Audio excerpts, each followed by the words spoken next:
Underline game నడుస్తుందండి. Right right right right right Venugopal garu, మళ్ళీ మీ దగ్గరకు వస్తాను.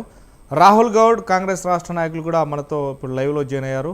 రాహుల్ గారు, రేపు జరగబోయే అసెంబ్లీ సమావేశాలకు సంబంధించి ఈ నేపథ్యంలోనే రేపు ఉదయంనే 10 గంటలకు స్టార్ట్ అవుతున్న నేపథ్యం ఉంది. దీనికి కేసీఆర్ వస్తారా అనేది వారి గోప్యతగా ఉంది. కానీ ఇటు బీఆర్ఎస్ కావచ్చు, బీజేపీ కావచ్చు, ఈ రెండు కూడా 6 గ్యారంటీలపైన నిలదీసేందుకు బీజేపీ బీఆర్ఎస్ సిద్ధమయ్యాయి. ఈ నేపథ్యంలో రిజర్వేషన్ 42% బీసీ రిజర్వేషన్ కావచ్చు, లేదంటే తెలంగాణ రైతులు ఇప్పుడు రోడ్లపైన అల్లాడుతూ చెప్పులు స్టాండ్లో పెట్టుకొని ఎప్పటికప్పుడు ఒక సుమారుగా కిలోమీటర్ మేర బారులు తీరిన జనం ఉంటుంది. యూరియా కొరత పైన ఇలాంటి అంశాలపైన రేపు ఖచ్చితంగా పోరాడాలని ఒక దిక్కు చూస్తే మాత్రం ప్రభుత్వం ఖచ్చితంగా ఏదైతే కాళేశ్వరంకు సంబంధించిన మేడిగడ్డ బ్యారేజ్ పైనే ఖచ్చితంగా దీని శ్వేతపత్రం విడుదల చేసినాం కాబట్టి దీన్ని ఇప్పటికే వేసల్ ఘోష్ గారు ఇచ్చిన నివేదికను ఆధారంగా రేపు చర్చించాలన్నది.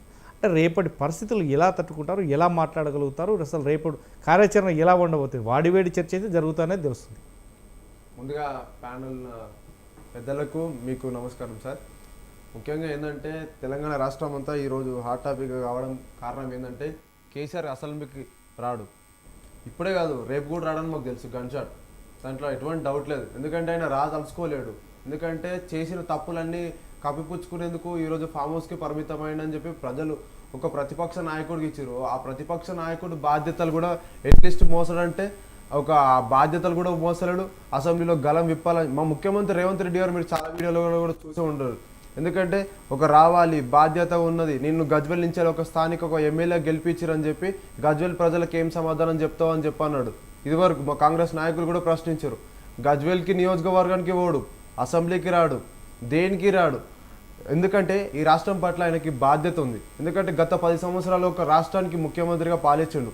మొదటి ముఖ్యమంత్రి అని చెప్పి వాళ్ళు ఏదో డప్పు కొట్టుకొని తిరిగినంత మాత్రాన అది అంత ఈజీగా కాదు. ఎందుకంటే ఈ రాష్ట్రం మీద నువ్వు ఎన్ని కోట్లు దోసుక తిన్నావో తెలంగాణ ప్రజలకు తెలుసు, ఇతర పార్టీ నాయకులకు అందరూ తెలుసు, ఈవెన్ మీ బీఆర్ఎస్ పార్టీ నాయకులకు కూడా తెలుసు. రాహుల్ గారు సార్ కంటిన్యూ. యూరియా కొరత అనేది రాష్ట్ర ప్రభుత్వం కాదు సార్ తప్పు, బీజేపీ ప్రభుత్వం, కేంద్ర బీజేపీ ప్రభుత్వం తప్పు అని చెప్పి తెలంగాణ ప్రజలకు కూడా అర్థమవుతుంది, రైతులకు కూడా అర్థమవుతుంది. ఎందుకంటే మనకు రావాల్సిన ఈ ప్రత్యేక తెలంగాణ రాష్ట్రానికి మనకి రావాల్సిన 9,80,000 మెట్రిక్ టన్నులు రావాలి. అందులో మనకి ఇచ్చింది ఎంత 5,32,000 మెట్రిక్ టన్నులు మనకి యూరియా ఇచ్చింది. అది ఎప్పుడు రావాల్సింది? జూలై నాటికి రావాల్సింది. మనకు ఆగస్టు వరకు ఎప్పుడు ఇచ్చారు? మనకి 6,60,000 ఇచ్చారు.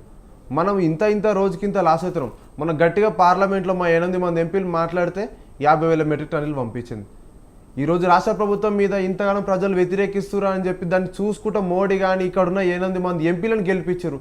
కొంచెమా ఆ ఎంపీల కన్నా కొంచెమన్నా అనిపించాలి కదా అసలుకు.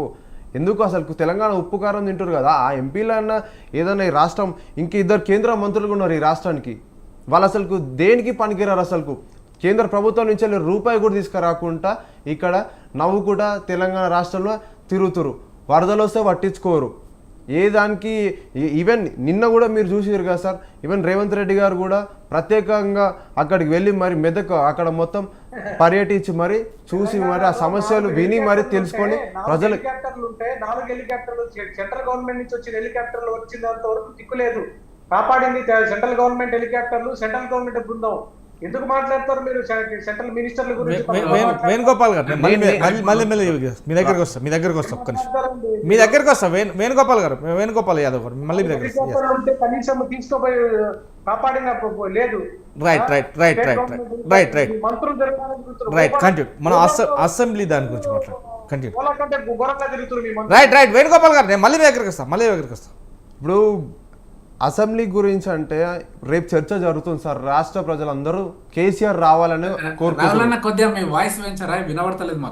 రాష్ట్ర ప్రజలందరూ కేసీఆర్ అసెంబ్లీకి రావాలి. ఒక ప్రతిపక్ష నాయకుడిగా ఉన్నాడు, బీఆర్ఎస్ పార్టీ అధ్యక్షుడిగా ఉన్నాడు, రావాలి. గజ్వెల్ ప్రజలకు ఏం సమాధానం చెప్తావు? తెలంగాణలో నువ్వు కాళేశ్వరం మీద 1,00,000 కోట్ల మీద పీసీ ఘోషకు కూడా ఆల్రెడీ నివేదిక కూడా ఇవ్వడం జరిగింది. అందులో రేవంత్ రెడ్డి గారు కూడా స్పష్టంగా ఇందులో ఎవరెవరు అవినీతి ఎంతమంది చేసిరు, ఏ నాయకులు ఎవరెవరు గతంలో ఒక మాజీ ముఖ్యమంత్రి అయినా సరే, ఎవరైనా మంత్రులైనా సరే, ఎవరినైనా సరే ఇసిపెట్టకుండా రేవంత్ రెడ్డి గారు కఠిన చర్యలు తీస్తుంది కాంగ్రెస్ పార్టీ. మేము స్పష్టంగా మేము గంట కొట్టినట్టు తెలియజేస్తున్నాం. రైట్ తినారు శేష్ గారు.